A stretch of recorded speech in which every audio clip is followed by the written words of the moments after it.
Hi, folks. It's Marvin Music with MedicareSchool.com, and we want to welcome you to our live event tonight. Those of you that are joining us through Facebook and those from YouTube as well, we're glad that you have set aside this time. I try to do this every Thursday. Sometimes I have to move it to Wednesday because of schedule conflicts, but we try to do this every Thursday, 5 o'clock Central Time. For those of you that may not be familiar with us, we are Medicare brokers. Our home office is in Overland Park, Kansas, which is a suburb of Kansas City, Missouri. I actually live on the Missouri side, have all my life, and we have a company that is really dedicated to making sure that people that are going on Medicare or already on Medicare are well educated so that they can make great decisions in regards to their Medicare. My son and I started this company 16 years ago. We primarily just did Missouri, Kansas business, and then we just blossomed and grown, and now we do business all over the country. So we write in all 50 states as well as the District of Columbia. So if you need any help anywhere around the country, we'll be able to assist you. Every single one of our Medicare guides, agents have been personally trained by me. And so they have my passion for education and also thoroughness to make sure that when you go on Medicare, you're making decisions that you really, truly know your options and understand those options, because the decisions you make are going to have consequences. And so that's what we're all about.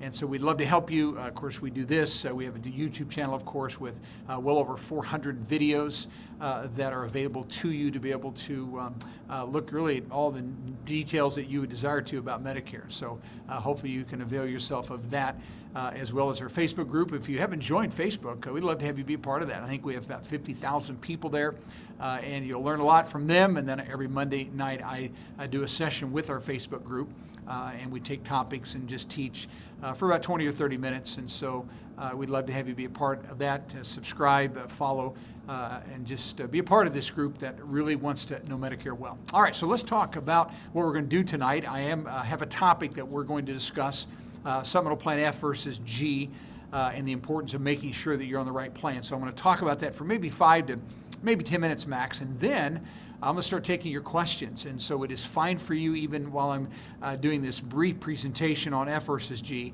to go ahead and start putting your questions in the chat. Our producer is here with me in the studio, and he will go through those questions, and we'll answer just as many as we can. I'll try my best to go for at least an hour, maybe an hour and a half tonight, because we really do want to help you. So give us the questions. I do have a rule about the questions.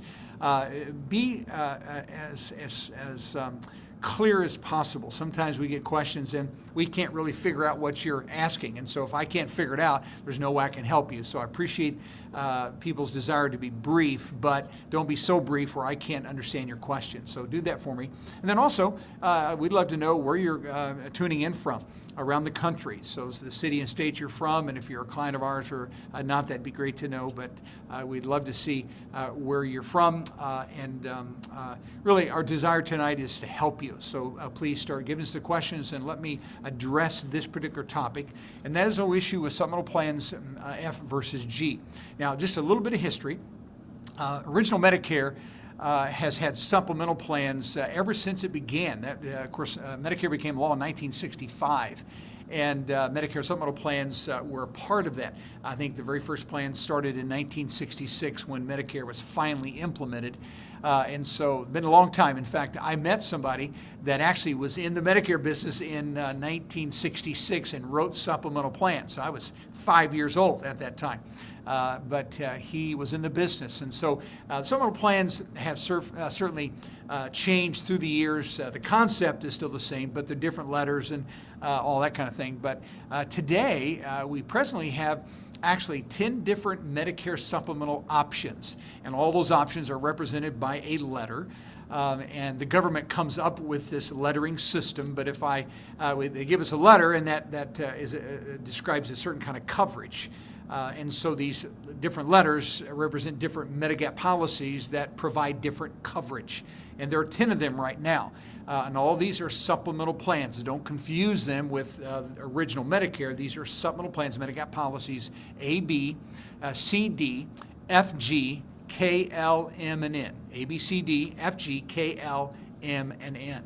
Now, of those 10 plans that are available today, if you started your Medicare before January 1st, 2020, all 10 of those are options for you. Now, frankly, many of them, the majority of them are not even written hardly at all, but there are some popular ones. But my point is, if you started Medicare before 1/1/2020, which typically means you're born before January 1st, 1955, all 10 of those plans are available to you. Now, you may not be able to find a carrier that's going to write all those plans, but the point is those are still eligible for you, those 10. Now, if you started Medicare after 1/1/2020, when the rules changed again, which mean probably born after January 1st, 1955, then 2 of those letters are no longer options for you. And that would be you cannot get a Medigap C or a Medigap F. Those plans are just not an option. So you have 8 to choose from, all right? And so tonight, as I deal with this F to G, I want to remind you that those of you that started Medicare before 1/1/2020, many of you, in fact, millions of people today, still have F plans. And by the way, I sold lots of F plans in my career. F plans were great coverage, good premiums. I mean, just really very nice plans. But the problem with the F plan was that it was a full coverage plan. Now, it wasn't a problem for the consumer, it wasn't a problem for me, but it was a big problem for Medicare. The Medicare actuaries hated Plan Fs because they were full coverage. In other words, if you had a Plan F, you paid your premium for the Plan F, but everything after that else, nothing else out of pocket, it was a premium only. And what happened with a premium-only plan is it tended to be somewhat abused, overused. Why? Because the consumer paid a premium for the Plan F, and after that, they had no other skin in the game. So everything else any healthcare service they got was going to be fully covered. And the actuary said, hey, these Plan Fs, because they're full coverage, there's no discretion, people use them too frequently. And so they lobbied for several years to get rid of the F plans. And so finally, they got their way, and Medicare officially said that anyone starting Medicare after 1/1/2020 could no longer have a plan where it was premium only. There had to be some additional money out of pocket, and that could be minimal, but it had to be something else. And so that's what changed the rules. It's not like the government said no more C's, no more F's. They simply said no more plan where you have nothing but premium. They wanted some other skin in the game. All right, so that being said, what happened then is the next plan in line that became the popular plan would be the G plan. The G plan. Now, G plan is still the number one plan today as far as popularity, and behind that is a Plan N. Now, I'm not going to talk a lot about that, but I just want to make sure you know that people today that are getting supplemental plans, 70%, roughly 70% are buying G plans, and about 30% are buying N plans. And so if someone has an F plan already, they may make the decision to move to a G or to an N. We have people today that are on G plans that sometimes move to an N plan. They really both are wonderful options, but again, it's a different letter, therefore a different type of coverage. So let me explain what I mean by that. So when someone bought a Supplemental Plan F, that F plan filled in all the Medicare gaps. I'm not going to go through all those. I'll summarize those by saying this.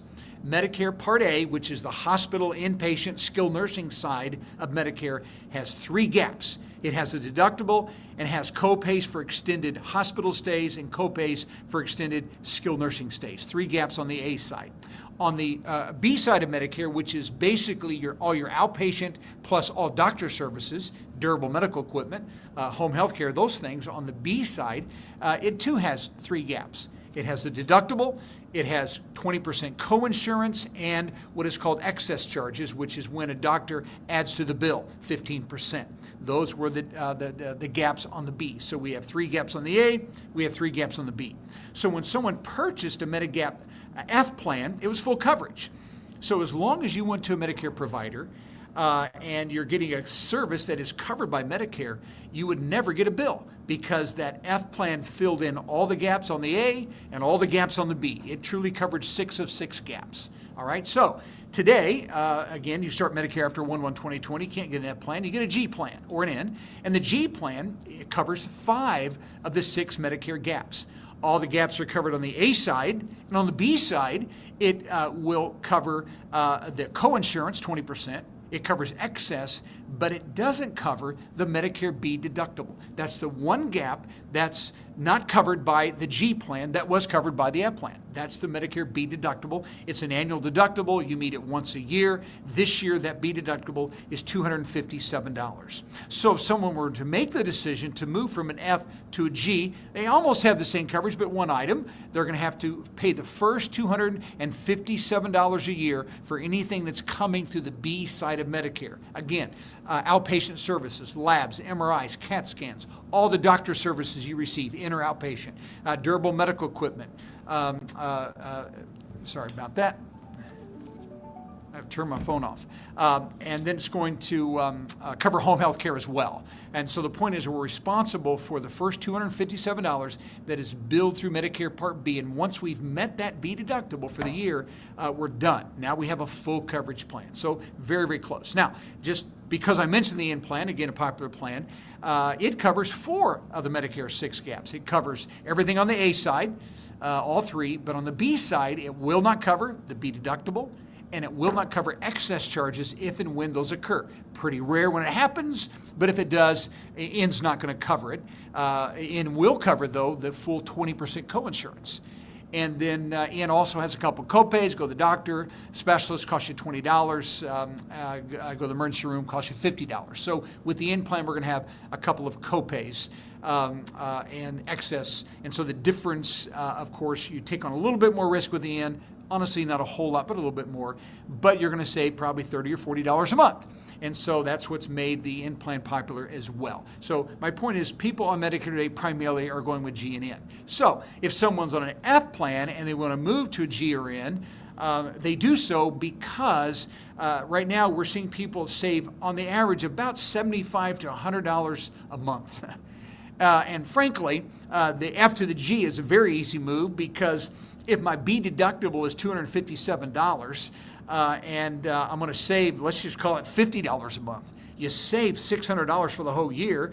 And yes, you had to spend $257, but again, you netted about $350 in savings. If you were to move down to an N plan, you save more than that. But the point is, it is wise to move from an F to a G to save that money. And not only just the initial savings, folks, you're also going to go into a new group. And so you may be 72, and now you're going to go into a G group that has people in there that are 65, 66. So they're a younger crowd, less claims, more stable rates. That F plan that you're in a group, and that group's not growing any longer. That group is actually shrinking. People pass away. People get off the plans. And so that group begins to shrink, and the smaller it becomes, the less stable the rates are going to be. And so that's a second reason to be able to do that. You get to kind of start over and reset the clock, and that's very wise to do. Now, another thing that I think would concern people, they say, well, if I give up my F plan, do I still have all the other benefits of being on a supplemental plan if I take a G or I take an N? And the answer is yes. All the benefits of a supplemental plan are still yours. Why do people get supplemental plans versus Advantage plans? Well, number one, they get it because when you get a supplemental plan, it's permanent. Do you realize that when you have a supplemental plan F, G, or N, the insurance company can never cancel that policy except for non-payment of premium? As long as you pay your monthly premiums, they can never cancel that policy. It is lifetime. They can't cancel because of your age. They can't cancel because of your claims. If you're real sick and have a lot of claims, they can't cancel it. Now, that happens with homeowners insurance and happens with auto policies, but it can't happen with MedSup plans. I don't care how much they're spending on you. You pay the premium. They have to keep spending that money. And they also can't cancel because you move. When you relocate, you move from one state to another or from one part of the state to another. You just move. Take those supplemental plans with you. They are permanent, non-cancelable, except for non-payment premium. And so if you switch from F to G or F to N, you're going to have a permanent policy still because that's the way all Medicare supplemental plans work. Secondly, those plans are also nationwide coverage. And this is one of the, really frankly, the beauties of supplemental plans. When you are anywhere, you're home or you're away, anywhere in the 50 states or U.S. territories, when you pull out that red, white, and blue card and your supplemental card, your coverage is the same. There's no difference whether I'm in Alaska or I'm in Florida. You pull out those 2 cards and everybody understands you're on original Medicare, get a supplemental plan to fill in those gaps. And that's awesome compared to Advantage plans where you're not for sure ever where you're going to get. Now, you're covered if you get an emergency, but you have no idea how that coverage is going to look if you find yourself in a situation outside of your service area. There can be, and I've seen plenty of times when there's difficulties. My point is this. When you get a supplemental plan and you move, you're going to still have the benefits of a permanent policy, a portable policy, and a policy that has nationwide coverage. Also, supplemental plans, people like the fact that the costs are predictable. You don't have to worry about, well, what are my copays going to be? What am I going to have here if I get cancer and I have a max out of pocket? And no, when you have a supplemental plan, you have your premium. And if you have a G plan, once a year you meet your B deductible and you're done. It's very predictable. There's no surprises. You don't have to worry about getting cancer and it's going to cost you $7,000 or $10,000 like you would if you had an Advantage plan. It's truly predictable costs. Okay? And then also, I like this, unlimited providers. And this is a huge deal, especially today. Unlimited providers. When you have a supplemental plan, you can go to any provider, any doctor, any specialist, any surgeon, any hospital, as long as they take original Medicare. 100% of all hospitals take Medicare, and 99% of all doctors do. Okay? That cannot be said about Advantage plans. Advantage plans don't work that way. They have networks, HMOs and PPOs. Supplemental plans have no networks. As long as that provider takes original Medicare, they will and have to take your supplemental plan. Choose whatever company, whatever letter you want, they're going to take it because they have to. So the whole point is you never have issues with providers. Let me just give you a quick stat about right now Advantage plans networks. Here's what happens. There is a 23% chance, almost a 25% chance, that when you look at your network, 25% chance we'll call it, that of all the doctors that are in your area, there's a 23% chance that 70% of the doctors will take the plan, and 70% will take it, 30% will not. So my point is, when we look at Advantage, we have to make sure we're looking at plans to try to get a plan that's going to cover all your doctors, and that can be very difficult. Get this, there's about a 43% chance that 50% of the doctors in that area actually are going to take the plan. And my point is, you're not going to have unlimited providers when it comes to Advantage. Now, if you have 1 or 2 doctors, may not be a problem. You have 5 or 6 doctors, probably going to be a problem to find one plan that's going to accept all those doctors. All right. So my point is, supplemental plans F, G, and N go anywhere you want as long as they take Medicare. And then lastly, and this is probably the biggest thing, you'll never deal with a pre-authorization with a supplemental plan ever. Why? Because whatever Medicare says they will cover, your supplemental plan has to follow. They're going to fill in the gaps covering what Medicare didn't pay. As long as Medicare says they'll pay and you're seeing a Medicare provider, there's never a pre-authorization by the insurance company. Not so with Advantage. Advantage plans, 70% of the time, you're going to have a pre-authorization. That would be MRIs, CAT scans, PET scans, extended skilled nursing stays, any kind of a surgery, in or outpatient. It's going to have to be pre-approved by the insurance company. And this is one of the main pain points of Advantage plans. People want them and their doctors to decide, not the insurance company, delaying a service or denying a service. And so you'll never see that with any supplemental plan at all.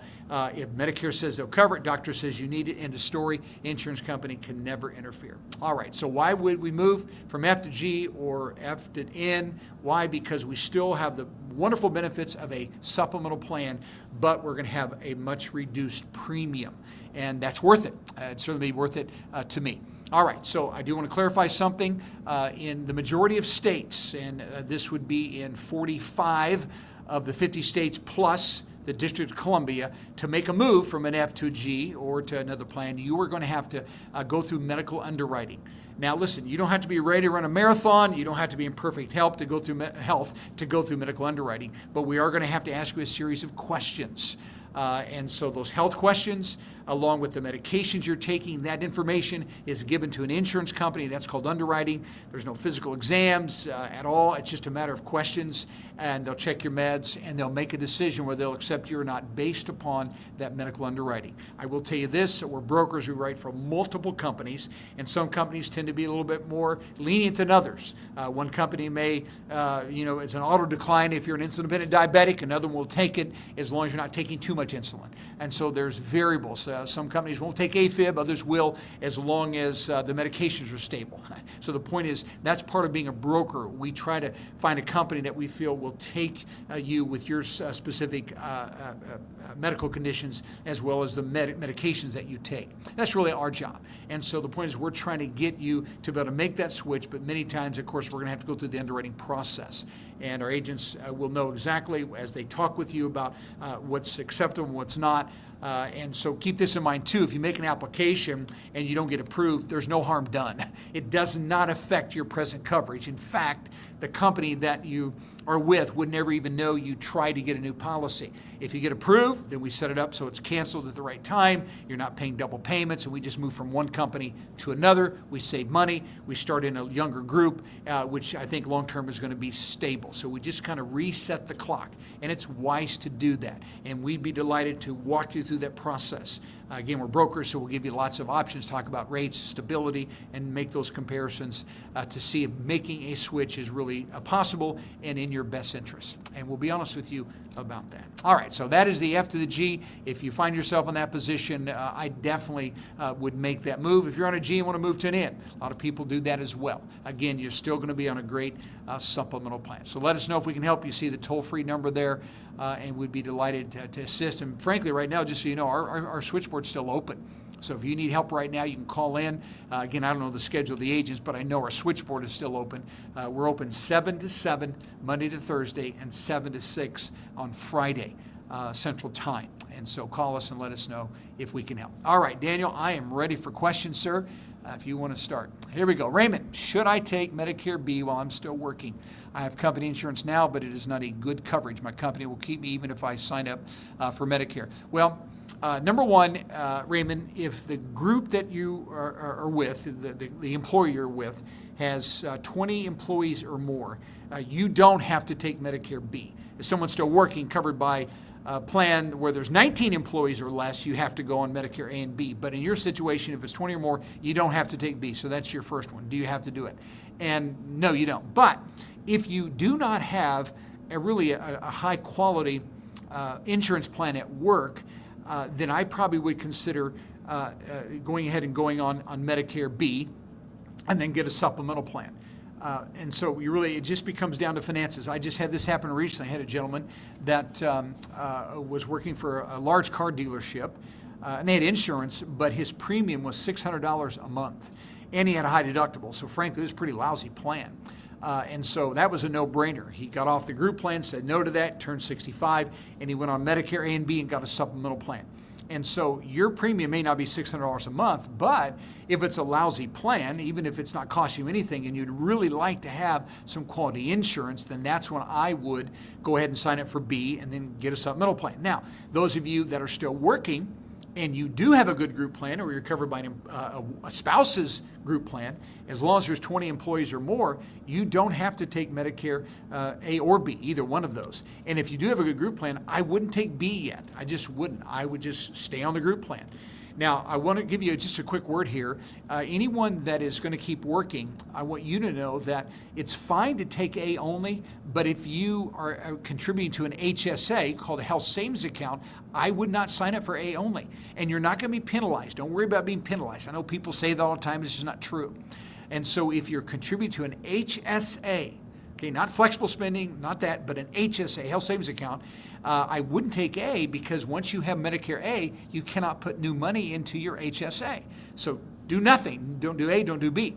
But if you don't have an HSA, I would take A only, because it may pay something. It only pays a hospital co-insurance, but it will, and it'll pay second to your group plan. So A only is fine unless we have an HSA. So Raymond, in your situation, give us a call. Let's do a quick comparison. Let's see what's available in your market, and then you can make that financial decision whether you want to move or not. We'd be happy to help you with that process. All right, let's keep going. All right, John, my question is, I saw on several websites that if someone is disabled, they're eligible to apply for any supplemental plan. Does that include Plan F getting conflicting information? No. They cannot apply for any plan if they started Medicare disability, meaning they're on Medicare because of disability, and their A and B date is before 1/1/2020. Yes, they can still get an F plan for sure. But if that A and B dates are after 1/1/2020, they're not going to be able to get an F plan. They are going to get a G or an N. But let's go back and let's talk about when they can apply. Because if you live in a state where the state insurance commissioner mandates that insurance companies write supplemental plans for people that are under 65, meaning they came into Medicare because of disability, then you can do so, but that's a very limited time. It's 6 months of your B date, so keep that in mind. So if I started Medicare after 1/1/2020, I have a 6-month window of my B date where I can get supplemental plan, the G or the N or the other letters other than F or C. If I started before 1/1/2020, then I would be eligible for the F plan. So it still depends on your Medicare eligibility, all right? Now, I want you to know, that because we're speaking all over the country, that there are some states that do not mandate that insurance companies write supplemental policies for people that are under 65. And in that scenario, your only option is to get an Advantage plan. And so you have to be on that Advantage plan. And then when you turn 65, then you'll have a second opportunity to pick up a Medigap policy with no underwriting 6 months of your 65th birth month. That's the way that works. Again, there's lots of states out there where if you're underage because of disability, you're not going to be able to get anything but a Medicare Advantage plan. So get the best one you can, and then you can make that switch when you turn 65. All right. When you say that, somebody had this question about Ohio. Okay, I'm 63 in Ohio on disability, Medicare eligible. I'm being told I can't get a supplemental plan until 65. There we go. Okay, so I have to take advantage. So I just talked about that. So Ohio obviously is one of those states where they are following the federal guidelines. Federal guidelines, they do not mandate that insurance companies write supplemental plans for underage. And so the majority of states follow federal guidelines. There are a few states, probably 10 or 15 of them, that say, no, we want to make those available. And now some allow any price to be set, and others say you can only charge an X amount extra. And so depending on where you are, and if you need help, just call us and we'll walk you through that process to find out if indeed you're in a state where you're eligible for a supplemental plan even below 65. If not, we go Advantage and then switch to Supp at 65. Okay. Here we go. I turned 65 this week, but been on Medicare disability since '99. I have Plan F with my family history of strokes. I keep getting the phone calls for the Advantage plans. Well, Rose, if it were me, I would not go on an Advantage plan. Folks, I'm going to be frank with you. The reason that Advantage plans are so pushed and you get so many calls and brokers talk about them and agents want you to get an Advantage plan because they pay us a very high commission. We actually make twice as much money, twice as much commission on Advantage plans than we do on supplemental plans. They pay twice as much. Plus, Advantage plans also pay us lifetime residual income. It's a lifetime commission. And supplemental plans don't. We get paid 6 years, and that's it. I got to take care of you your whole life. But we truly get 6 years with a residual on a supplemental plan.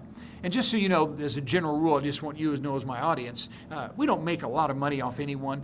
Sadly, this is truly a volume business. We have to write a lot of business to be successful in the insurance business, and we do. We're glad for that.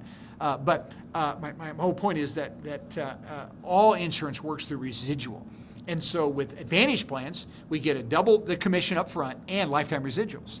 With the supplemental plan, we make half the commission first year and we only get paid 6-year residual. So the point is, it's to the advantage of the agent and to the insurance company for you to take an Advantage plan. That's more profitable for them than supplemental plans, and that's just the way it works. So you have to be aware that's why they push them. They're not pushing them because they're trying to get you the best coverage. They're pushing it because they're going to make the best commission. Now, that being said, I am not saying that there is no place for an advantage, because there is. In our company, 75% of our clients have supplemental plans, 25% have advantage plans. Why do 25% have advantage? Because they wanted that. Most times it's because they could not afford that additional premium on the supplemental plan. It just didn't fit in their monthly budget. No shame for that. It just doesn't work financially for them. Then they should get an advantage plan. No sense in trying to get a supplemental plan. If it doesn't fit in your budget, you won't be able to keep it. So let's get that advantage plan and find the very best situation that we can, based upon where you live. And so there is a place for advantage. But those of you that can afford a little extra on a monthly basis to have a supplemental plan, that's what I would do. So Rose, that's frankly, I would stay on that. Now, I would tell you this, if it were me in your position, because you just turned 65, I would go ahead and reset the clock, and I would take a plan G. I really would. Let us help you do that, somebody. And the reason for that is because what's the difference between F and G? The Medicare B deductible. And so compare your premium on your F to what the new premium would be on the G. You don't have to medically qualify 6 months of your birth date, so you're guaranteed issue, and reset the clock. Get a G plan. You're gonna have to be out of pocket your B deductible, but what is that? $257 this year, $240 last year. It's once a year. So as long as you're gonna save $30, $40, $50, you're probably gonna save more than that a month. It's a good move to do a G plan in your scenario. So that's what I would do. Reset the clock, smaller group, more stable rates for the long term. All right, let's keep going. Okay, if you have Medicare and Medicaid, then lose Medicaid, can you still purchase a supplemental plan or have to go through underwriting? My understanding is if you lose Medicaid eligibility, I think you're going to have what is called a guaranteed issue right. It's called GI, where you're eligible to pick up a supplemental plan. If you'll do me a favor, Daniel, call in and ask to talk to one of our agents, but I'm sure it's a guaranteed issue right in that scenario. And we'd be delighted to talk with you about that, okay? And so my question is, did you lose your Medicaid eligibility because you turned 65? Because sometimes that happens. Or is it just because your income changed or assets or something changed? So, but call in and we'll give you a definitive answer on your question. Depends on the state. Okay, is that what it is? Okay, very good. Yeah, just call in, Daniel, if you don't mind, and we'll narrow it down to your state and give you an exact answer on your question. Thank you. Alrighty, are the supplemental plans different from GNF in Massachusetts? Okay, Massachusetts is called a waiver state. Minnesota, Wisconsin are the same.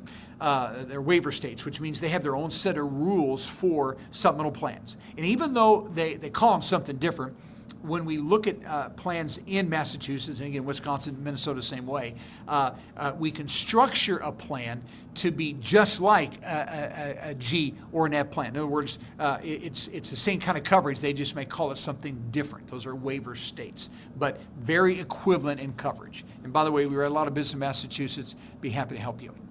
All right, let's keep going.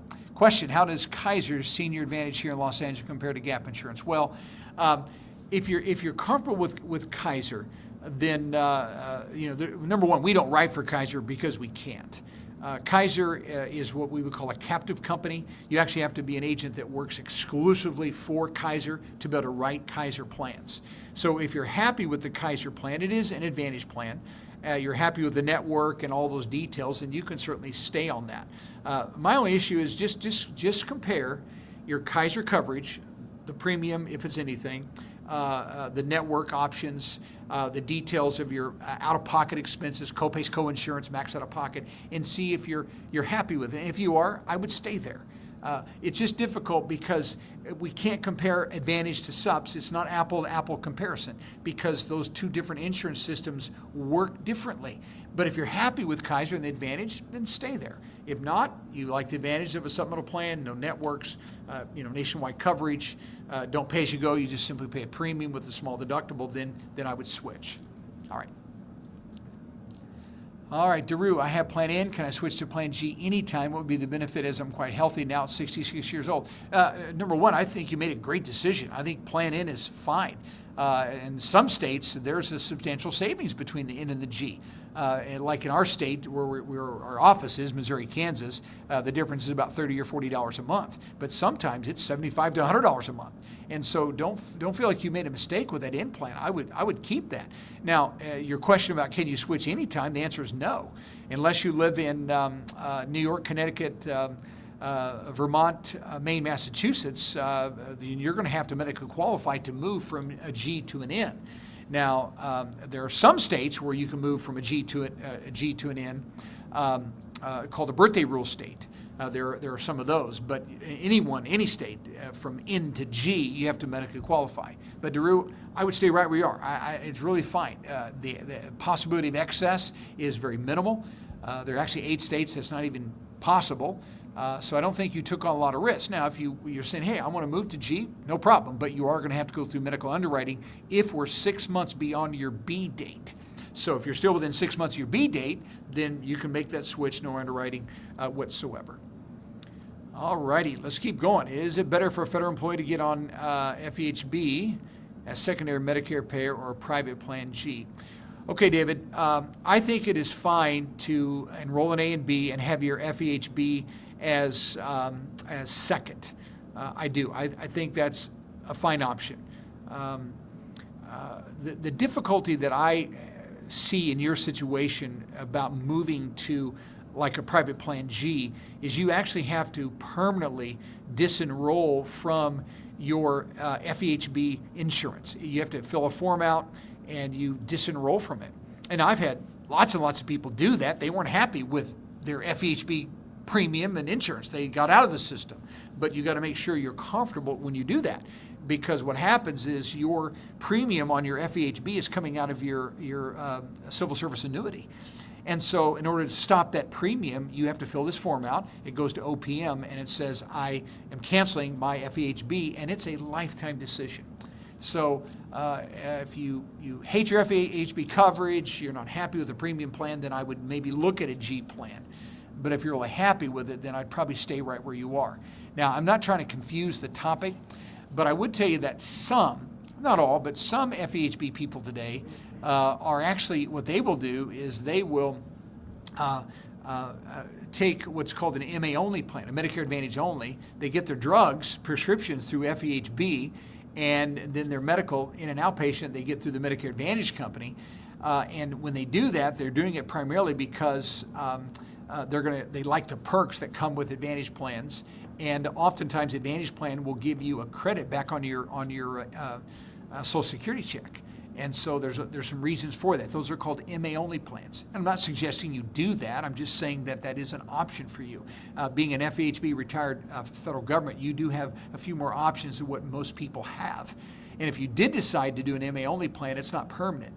You're not going to lose your FEHB insurance. You can continue to keep that. So again, you have lots of options.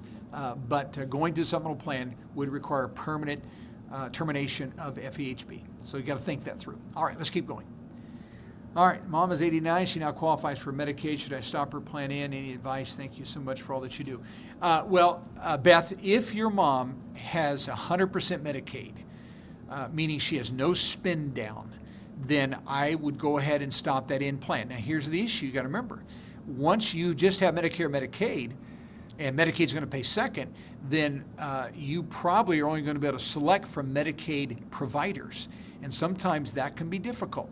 So as long as you're happy with the providers that will just take the Medicare, Medicaid only, then you're not making a bad mistake. And again, I don't know where you are, not sure how many providers she sees, but there are plenty of providers that will not take Medicaid. They may take Medicare, but then the balance of that bill then would be on you. When she has her implant, she doesn't have to worry about just going to Medicaid providers. She can, but she can also go to anyone that takes Medicare. So you have to decide, is that premium dollar really worth it to then really shrink the possibilities of her providers? That would be the big deal. And if you can afford the premium, it's not breaking the bank, I probably would keep that implant just for that reason alone. Okay, but if you can't, she can't afford it anymore, then it's fine to do that. Just know providers could be an issue. All right, let's keep going. All right, since all plans within AF and within G are the same, is there a better carrier? Okay, so better carrier. Well, the way I would define a better carrier would be a carrier that is more national. The reason for that is because your regional carriers just don't seem to be as stable. We'll sometimes see regional carriers just stop writing new business. So I like national carriers. So when we talk about better carriers, it'd be a national carrier. It'd also be a carrier that when you initially go with them, they're offering a very competitive premium. Some of them are much higher than others. So I would select a company that has a good initial premium. Doesn't have to be the cheapest.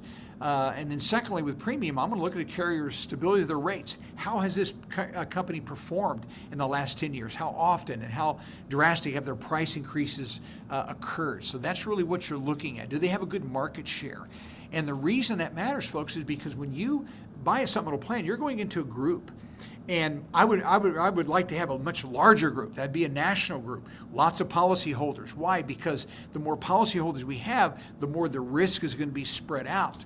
If I have a small regional carrier, there's not near as many people in there.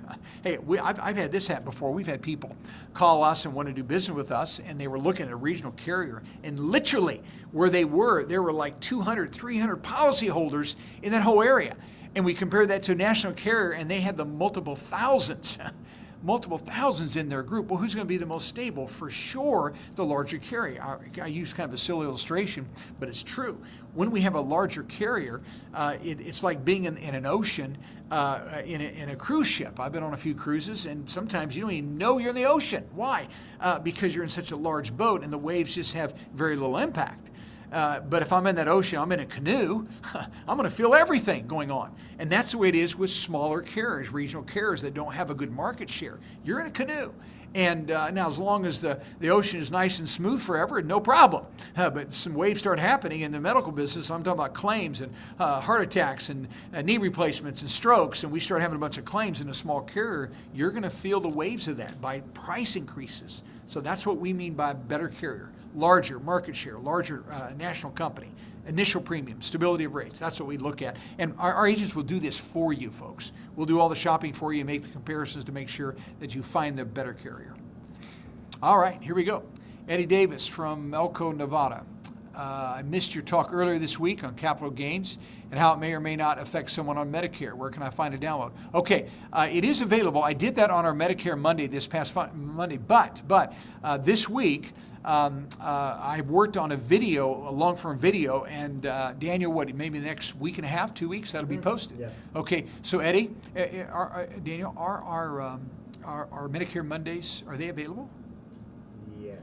Okay. Yeah, you can still go to that email and Okay. go to the same link. Okay, you can go to the same link that you got originally when we invited you to our Medicare Monday and click on that, and it's all recorded. All right, but I want you to know I'm going to do a long-form video on this topic. I've already done all my research. I'm getting ready to video that. It's going to be probably 20, 30 minutes long. And I mean, there's a lot of details about that, Eddie. So I think you'll like the video. And the title of it has something to do with when you sell your home, what's the impact that it's going to have on your Medicare. And so that'll be on our YouTube channel here within about 10 days to 2 weeks. Okay, hope that helps. Simple in-office procedures like ear cleaning and removal of skin tags, toenail removal, do these have copays on C plans that are different than the big copays of outpatient hospital procedures? Okay, that's a good question.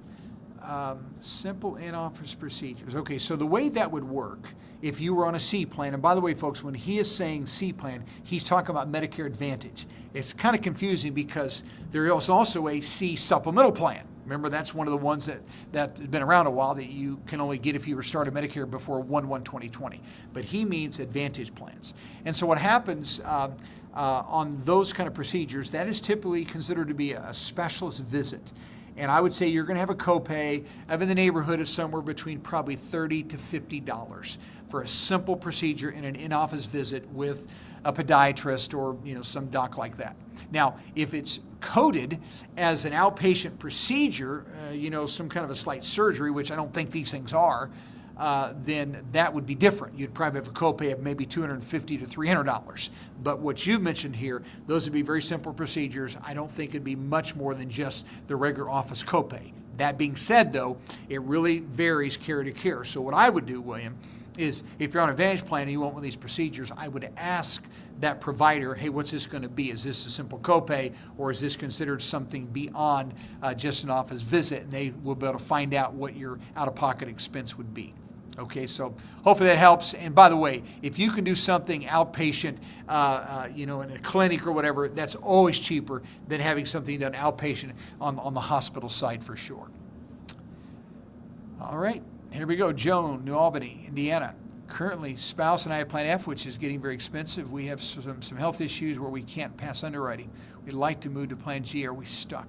Well, it just depends, Joan, on what those health issues are. And we don't know you, Joan, so if you want to just question back in and tell me what you're talking about, I can tell you if that's something that is definitely declinable or something that insurance company may look at. So if you want to put that in here, Daniel, try to follow that and see if I can answer your question. But yeah, if you can't go through underwriting in Indiana, you're definitely going to have to stay on the F plan. But look at this, the good news. Even though I know the premium's going up, you have a Cadillac plan. You just do. And it's not a Cadillac price. Even though I know it's probably higher than you'd like, you have wonderful, wonderful coverage. Okay, so don't be discouraged. Okay, let's keep going. Karen, hi, Colorado, and I have a question about a continuous glucose monitor. Medicare covers under B, but pharmacies won't do it. The paperwork. Do I have to pay full price and file claim? Well, here's what I would do. I would try to find a durable medical equipment provider. So why don't you Google where you're in Colorado and find a provider that will provide this monitor, because there's companies out there. And they have to have a contract with Medicare to supply this, and then they will work out that arrangement. So if a pharmacy doesn't want to take care of it, no problem at all. I know there are DME, durable medical providers, who are under contract with Medicare where you can get that glucose monitor. Man, I've got a guy that reached out to me just recently. Let me just look real quickly, Daniel. I had a guy reach out to me who is in this business. Okay, I'm sorry. I have a guy that supplies these things. I tell you what I want you to do. Daniel, I don't know how we can follow her up. Maybe we can follow her up after tonight. Karen, how can we reach out to her? Because I can give you a number, but I don't have a way to do it. I'm so sorry. I don't want to take any more time looking for this, but doggone it, I'm really, really sorry. Yeah, he reaches out to me every now and then about durable medical equipment. And let me just take 5 more seconds here. I am sorry. Okay, I can't find it. All right, just no other. Karen, I know. Google it, please. Durable medical equipment providers accept Medicare. Okay, let's keep going. All right, David, there seems to be a lot of confusion on your Facebook discussion page about whether a person on Medicare should pay immediately at the doctor's office or wait until they receive a bill in the mail. Okay, I'm sorry. All right, really simple. If someone is in traditional Medicare with a supplemental plan, you never pay at the doctor's office, ever. Okay, and the reason is because that doctor is what we call a participating physician, so they cannot bill you. They can't ask for a copay. They actually have to file the claim with Medicare first. Medicare pays its part and sends the balance of that bill to your supplemental plan. And if you're on a G plan, you've already met the deductible, they're going to pay the remaining balance. If you haven't met the deductible, then they notify the provider saying that $80 bill can be then billed to the patient. And then they're going to bill you, again, up to the deductible amount. So you never pay at the doc's office. Now, you may get a bill from the doctor eventually if you haven't met your deductible yet, but never at the doctor's office. So what happens, sometimes there's rookies, people that are new, that are working a front desk, and they're just so accustomed to asking for a copay because that would be typical on an Advantage plan or an individual insurance plan. But on Med Sup plans, you do not do that. You have to wait. You should wait. Advantage, yeah, if you're on an Advantage plan, you may have a $20 copay or $50 copay or whatever. Then it would be handled differently. But on Sups, you're not going to pay anything. Give them your A and B card, give them your supplemental plan, and you're done until that bill is settled with Medicare first. Let's keep going. My husband and I call Medicare school, highly recommend them. We do not have to do a thing except to answer a question over the phone. We were both taken care of one after the other. All right, very good. Hey, thanks for the encouragement and for the good word there. We honestly, we want everyone to have a good experience. We're not perfect, we're people, but we certainly strive to make sure that folks are taken well care of. So I'm glad you had a great experience. Thanks so much. All right, if someone is married but retired and existing under their spouse's work medical plan and they have an HSA to the working spouse, is there a penalty if he's taking Social Security and has A? Okay, so here's the way it works. If you have A only and you continue, I'm talking about the person that has Medicare A only, and you're taking Social Security, and you are still covered by the employer-provided plan, your spouse's plan, then that spouse can actually continue to contribute the full family portion. Now, if you're not covered by the employer plan and you have A and B and a SUP, that can't happen. Your spouse will be limited only to the individual contribution. But it sounds like to me, you have A only, but you're covered by the group plan. So they can still max out on the family, so that's fine. Okay, not a problem at all. That's the difference. And hopefully, Mike, that made sense. It did to me. Hope it did to you. Okay, I'm still working with a large company, 67. Do I have to medically qualify for Supplemental Plan G? No, sir.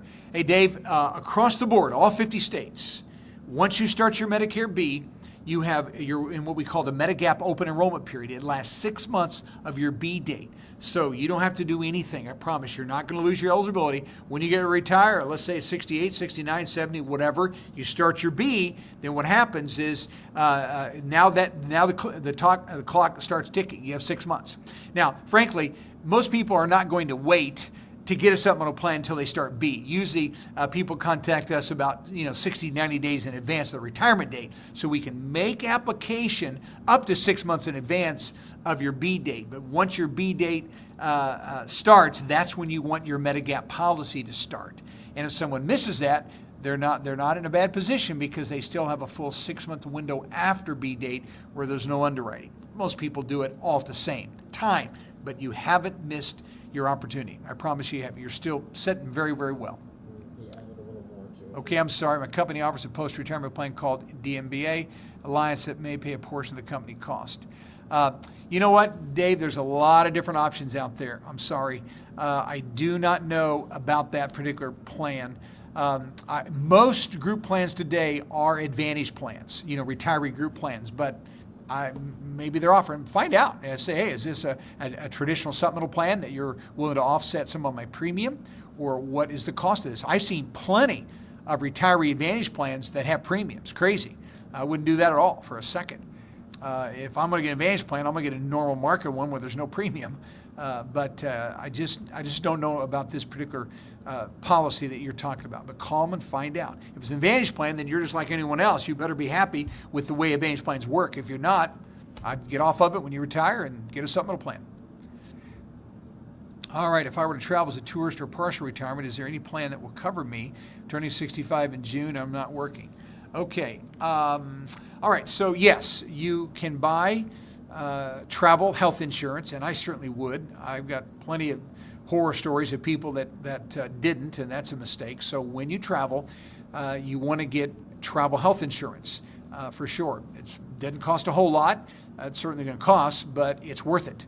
Now, when you go on Medicare, I still would get it, but just know that if you got that G plan or that N plan, it comes with $50,000 worth of foreign travel emergency health benefits, foreign travel. So you're outside the U.S., outside the U.S. territories, and you have a claim, then that plan will pay up to $50,000 lifetime benefit. So it's not huge, but at least it's something. But if it were me, even if I had a supplemental plan and had that $50,000 travel insurance, I still would go ahead and buy an additional policy for that particular trip for 2 weeks or a month or whatever, get some other coverage.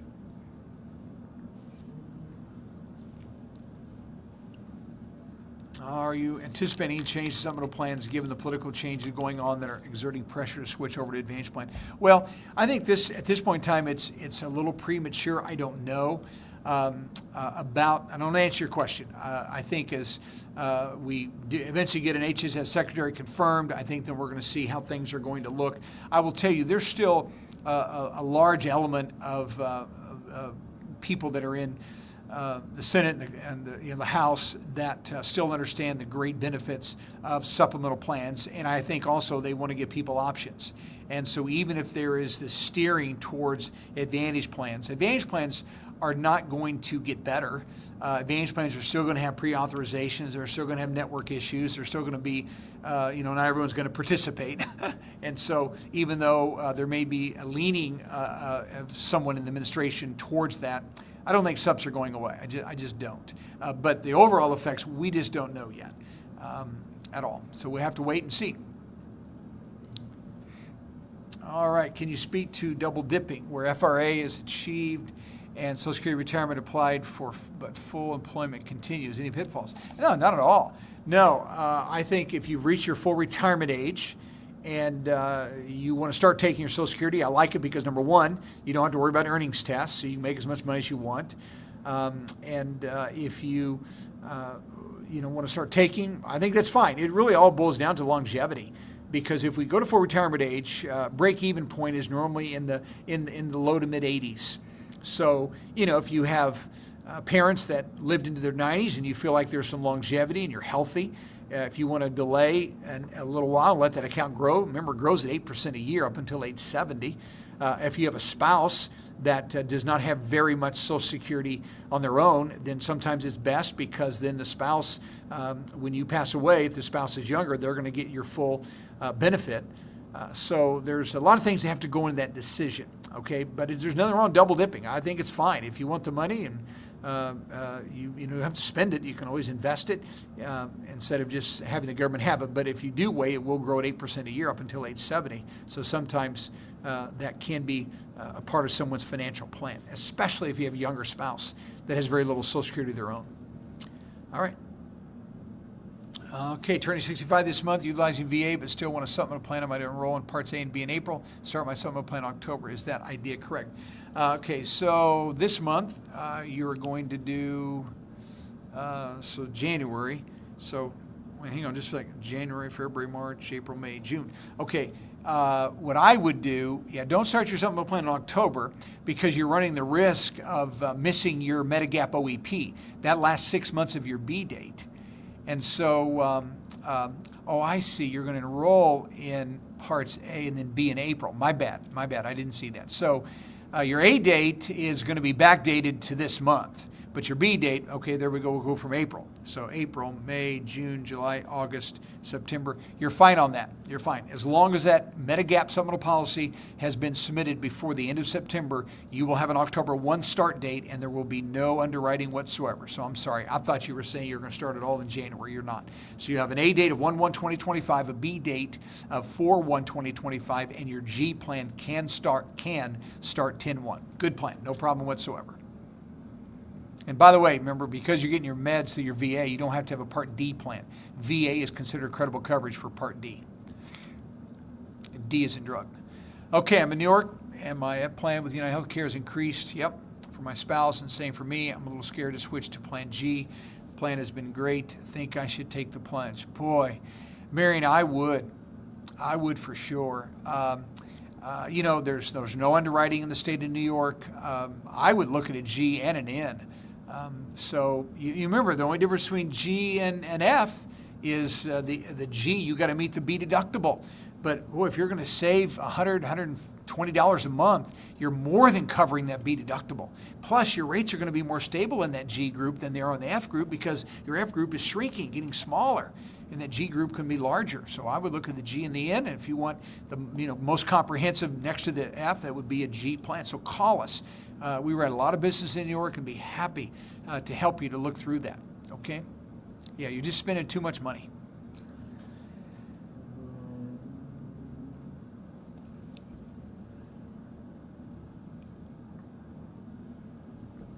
Okay, that's our next one here. Okay, my 88-year-old aunt is on Medicare ARP Advantage. She has just asked to pay pharmacy deductible over $400. Would you have an answer? Yes, the majority of plans this year, majority may not be accurate. I'll say many.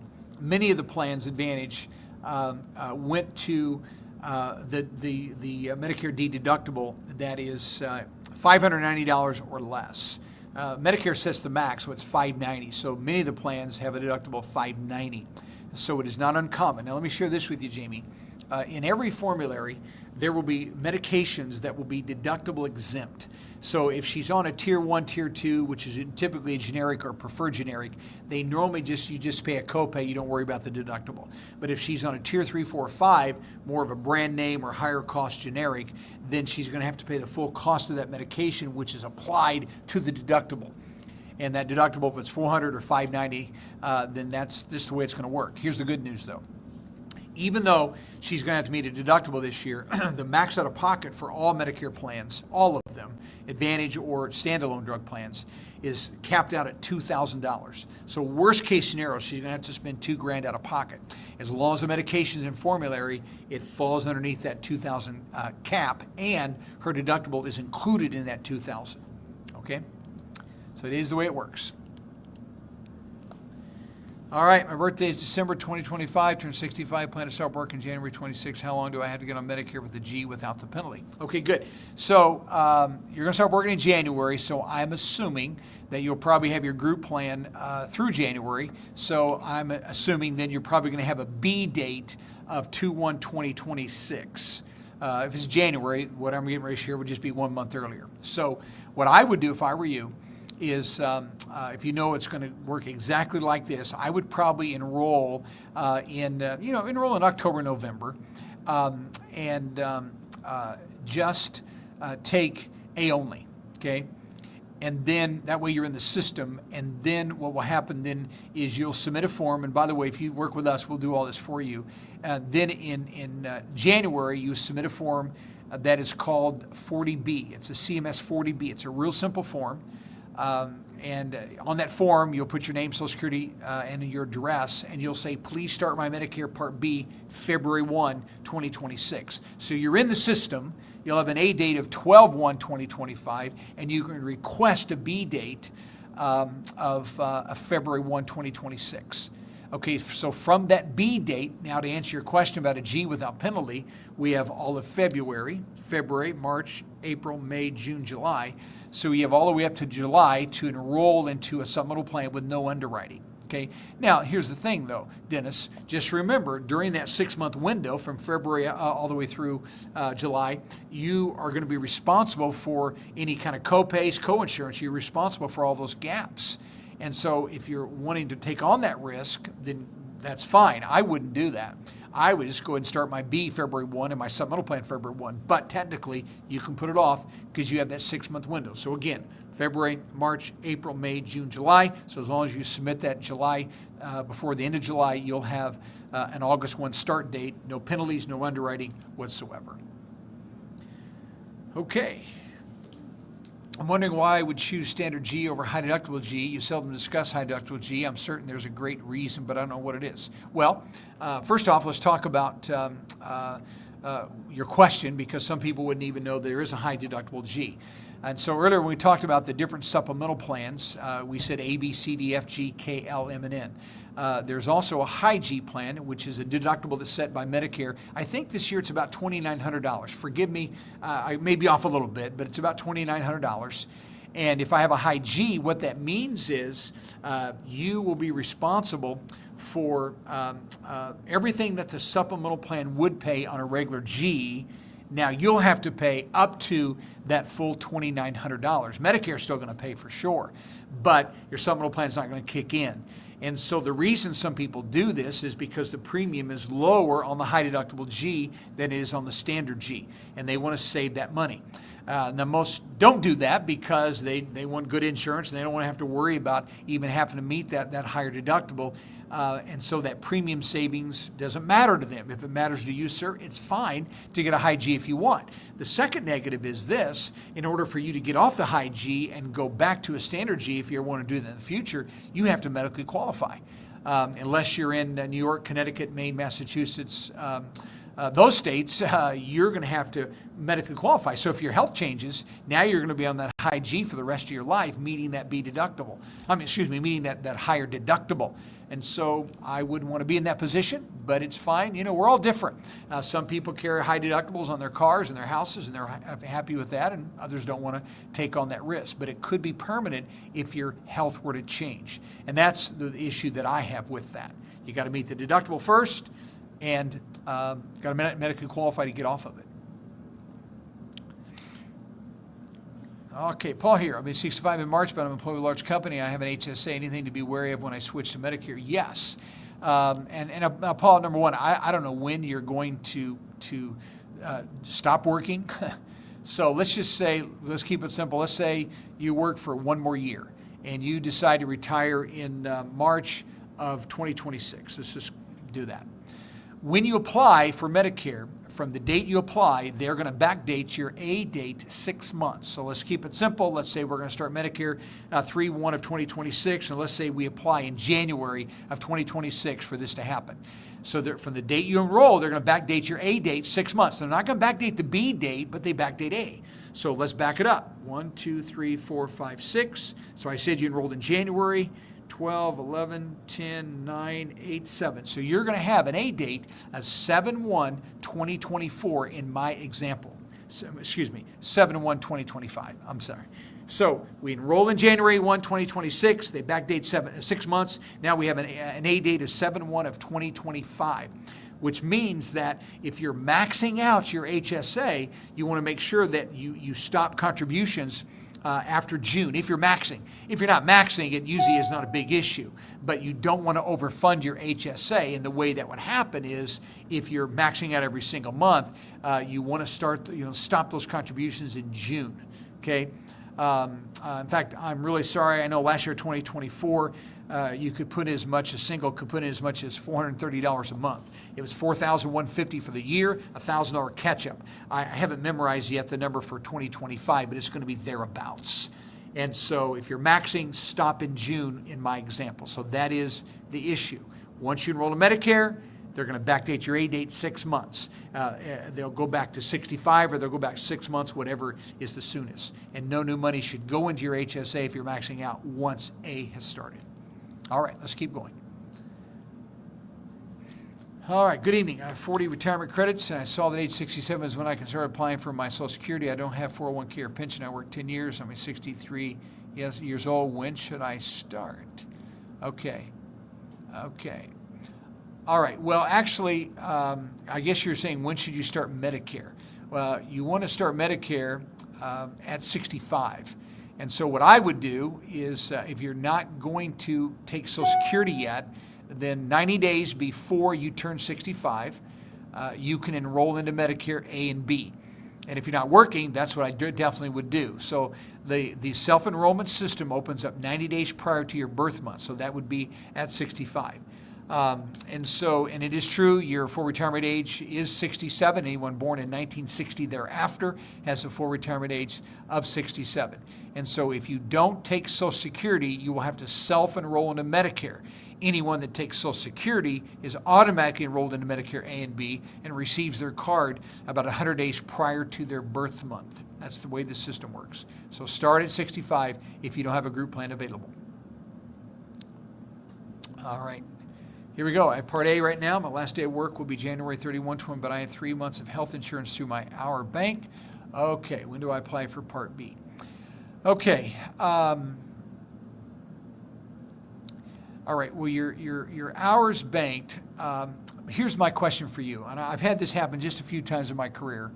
But in your hours banked, my question would be: if you choose to not take Medicare Part B, you need to find out, will your present insurance company still pay in the first payer position?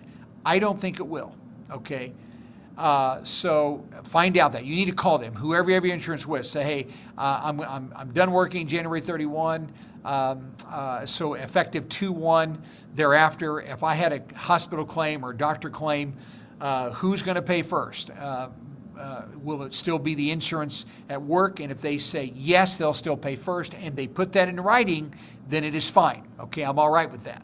But if you don't get into writing, my concern is most plans, once you're Medicare eligible and are no longer working, will move to the second payer position. So that's what I would check on. So if you didn't have this hours banked, then I say definitely you're not going to want to do that. You're going to go ahead and enroll in A and B, and then you're going to have your group plan pay second if you have one for a period of time. but I just don't know about the hours bank. So hopefully you understand what I'm telling you to do. Find out who's going to pay first. So no longer working, who pays first, who pays second. My concern is that if they only pay second, you need to enroll in a Medicare A and B effective 2/1/2025 to put Medicare in the first payer position. So please find that out and then go from there. That's it. Okay, very good. All right. Well, hey, thanks for watching, viewing, asking questions. And if we can help you, please don't hesitate to contact us. We'd be delighted to serve as your broker. And then we'll see you next Monday, 5 o'clock. And then, of course, next week as well for our live event. Have a good evening.